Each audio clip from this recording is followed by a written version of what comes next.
नमस्कार प्रणाम, हम रमन सिंह रॉक और आप देख रहे हैं डीएन दबंग न्यूज के शो कलाकार अपन पहचान।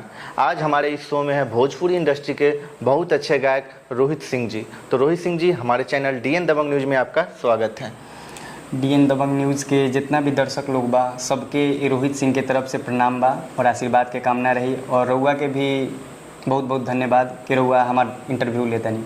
अच्छा रोहित जी, राउर कैरियर के स्टार्ट कब होल, मतलब भोजपुरी इंडस्ट्री में राउर कब लगल कि हम भी भोजपुरी में अपना एक पहचान बना सकीला गायकी के माध्यम से?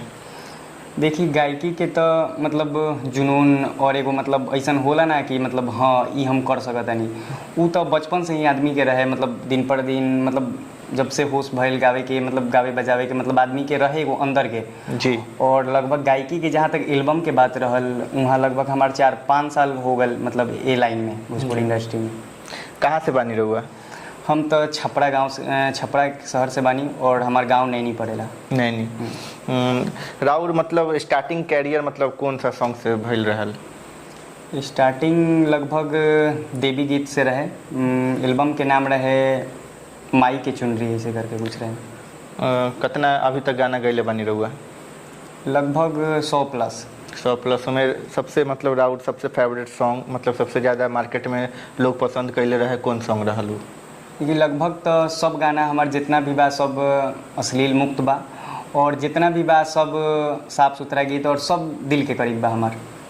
और उमे एगो दूगो ऐसा गाना बा जौन हमार दिल के बहुत करीब बा। तो हम चाहता नहीं कि दर्शक के वो सॉन्ग सुनाई। जरूर। ऐसे करके अभी फ़िलहाल के ही एक गाना रहे, मतलब ऐसे करके हमारे चैनल पे अपलोड बा कि कब कहाँ रहिम कोनो नइखे ठिकाना, कि हमारा के खोजे कई जिला के थाना, कहंडे कहिले बानी कहियो सूली ही पचढ़े।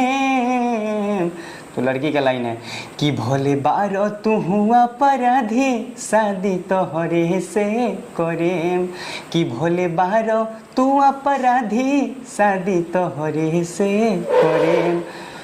ये गाना मतलब मेरे छपरा के ही हैं और बहुत ही मतलब अच्छे राइटर हैं और मेरे बड़े भाई जैसे हैं और बहुत ही दिल के करीब, उनसे एक अपना लगाव है मेरा। जी। और अधिकतर उनका ही गाना लिखा हुआ मैं गाता हूँ और जो भी है वही है। अभी तक रहुआ कितना गाना गैले बानी? लगभग 90-100 हो गए, 90-100+ हुई। 90-100। और राउर मतलब फेवरेट मतलब सिंगर, मतलब जरा रहुआ मान के इंडस्ट्री में आयल बानी, मतलब राउर सबसे भोजपुरी के केकरा आदर्श मानी ला रहुआ? गाना मतलब आदर्श के जहाँ तक बात आयल तो मतलब पवन भी एक अधिकतर गाना सुनीला, काहे कि मतलब जोन भी गाना बा उनकर भक्ति पहले वाला जो भी बा मतलब हमरा अच्छा लगेला। जी। तो उनकरे के मतलब आदर्श जहाँ तक बात बा सही बा और उनकर हम गाना ज़्यादा सुनीला। अच्छा।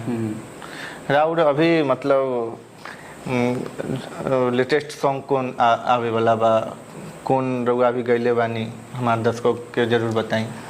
अभी लेटेस्ट में तो अपराधी वाला रउआ के बतेबे कनी और अभी फ़िलहाल में एगो देवी गीत आवे वाला बा बहुत जल्द। एक बैक टू बैक बा, एक 2-4 गो गाना।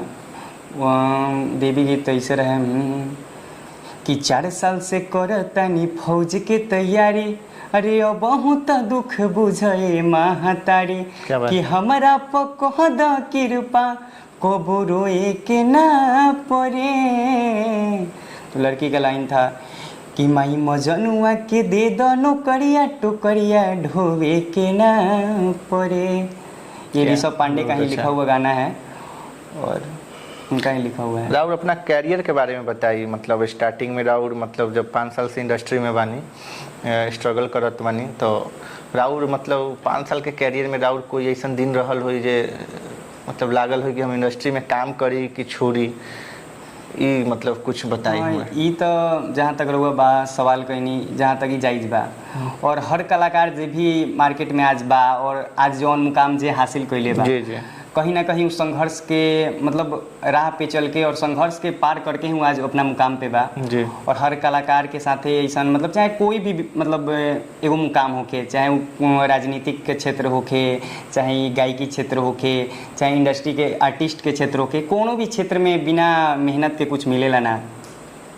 और हमार भी बात अगर रहल तो हमहू काफ़ी मेहनत कैले बानी बहुत जगह, कहीं पहले पता ना रहत रहे कि कहाँ गावल जाला, कैसे गावल जाला और कहाँ वीडियो शूट होई। बहुत सारा तमाम आदमी यहाँ गए, वहाँ रात भर रहल, फिर मतलब रहे के भी मतलब उतना ना रहे व्यवस्था, आदमी पटना दिल्ली बहुत जगह मतलब कटलक।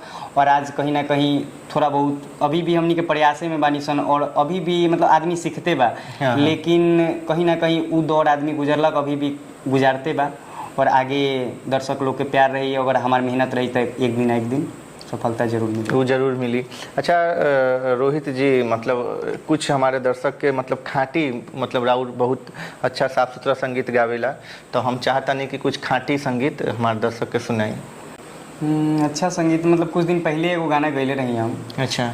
कि आरा के लड़की का लाइन है कि आरा के पारा गरमा गोहिल बा, बलिया बाली में अझूरा गोहिल बा, अरे मऊ गोरखपुर सारा हो, लाली पो हमरा फिदा भइल बा, कि यहाँ जल है उतरलस नहीं केहू, अरे नौकिया के छूछे।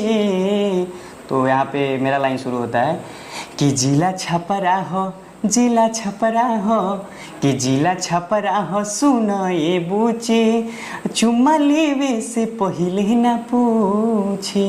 क्या बात है, बहुत अच्छा।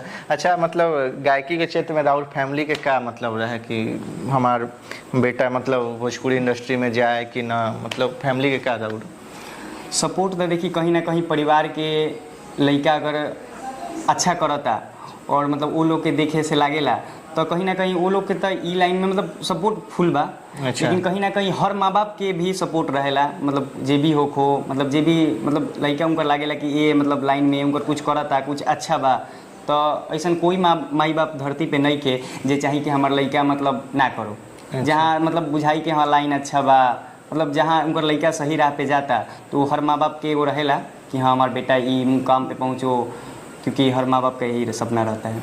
अच्छा जाते जाते रहुआ वो हमारा मतलब दर्शक के वो कुछ चटक पटक सॉन्ग कोई सुनाई। चटक तना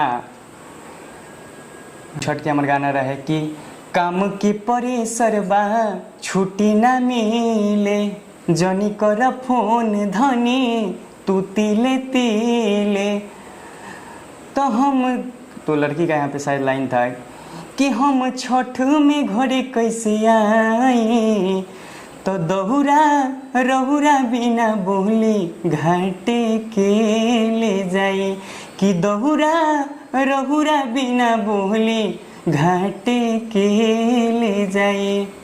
क्या बात है, बहुत बहुत अच्छा। तो आज आप देख रहे थे DN दबंग न्यूज के शो में रोहित सिंह जी के साथ। तो नेक्स्ट एपिसोड में आपको दूसरे कलाकार से मिलवाते हैं, तब तक के लिए जय हिंद।